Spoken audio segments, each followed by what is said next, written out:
নমস্কার, পিউ কিচেনে সবার স্বাগত। তো আজ চলে এসেছি একটা রেসিপি নিয়ে। এখানে আমি কালো কচুর ডাগা কেটে ধুয়ে নিয়েছি। এগুলো আমি দিয়ে দিচ্ছি প্রেসার কুকারে। আর এখানে নিয়েছি আমি 2 রকমের শুকনো মাছ। এগুলো আমি পরিষ্কার করে ধুয়ে নিয়েছি। আর এখানে দিয়ে দেবো 3টে কাঁচা লঙ্কা আর পরিমাণ মতন লবণ দিয়ে আমি প্রেসারে 2টো সিটি দিয়ে নেব। তো আমি এখন বসিয়ে দিয়েছি। সিটি দেওয়া হয়ে গেছে, এই দেখো সেদ্ধ হয়ে গেছে। এখন আমি এখানে কড়াইটা বসিয়ে দেব। আর এখানে আমি কেটে নিয়েছি পেঁয়াজ, 2টো রসুন থেতো করে নিয়েছি আর শুকনো লঙ্কা নিয়েছি।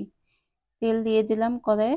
তেলটা গরম হয়ে গেলে এখন আমি শুকনো লঙ্কাগুলো দিয়ে দেব। শুকনো লঙ্কাটা একটু ভাজা ভাজা হয়ে আসবে, তারপর আমি রসুনগুলো দিয়ে দেব। তো রসুনটাও একটু লাল লাল হয়ে এলে তারপর আমি পেঁয়াজটা দিয়ে দেব। তো এই তিনটেই যখন ভালোভাবে একটু লাল লাল হয়ে আসবে, ভাজা ভাজা হয়ে যাবে, তখন আমি এখানে সেদ্ধ করা কচু আর শুকনো মাছটা যে ছিল সেটাও দিয়ে দেব।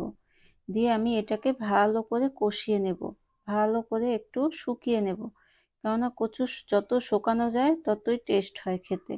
তো বন্ধুরা, যদি আমার এই রেসিপিগুলো তোমাদের ভালো লেগে থাকে তো অবশ্যই সাবস্ক্রাইব করে পাশে থেকো, ভালো থেকো।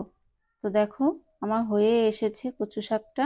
খেতে কিন্তু দারুণ হয়েছে। তোমরাও একবার ট্রাই করে দেখতে পারো, ভালো